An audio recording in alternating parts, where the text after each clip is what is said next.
কে তৈরি করে দেখাবো তেঁতুলের আচার। প্রথমে কড়াইতে দিয়ে দিই সরিষার তেল, এরপর দিয়ে দিচ্ছি দুটো তেজপাতা, দিয়ে দিলাম কিছু কালো জিরে, তারপর একটু নেড়ে দারুচিনি, এলাচ, গোলমরি, শুকনা মরিচ, পাঁচ ফোড়ন দিয়ে দিয়েছে। তারপর নাড়ানাড়ি করে নিচ্ছি। তারপর দিয়ে দিয়েছি শুকিয়ে রাখা কিছু তেঁতুল, তারপর রসুন বাটা ও লবণ আর প্রয়োজন মতো চিনি দিয়ে দিয়েছি।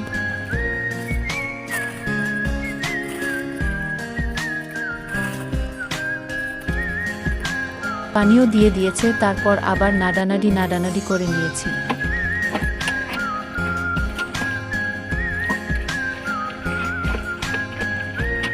কিছু গোটা জিরা তেলে দিয়ে দিয়েন। আমার কাছে গোটা জিরা নেই, তাই আমি জিরার গুঁড়ি তেলে দিয়ে দিয়েছি।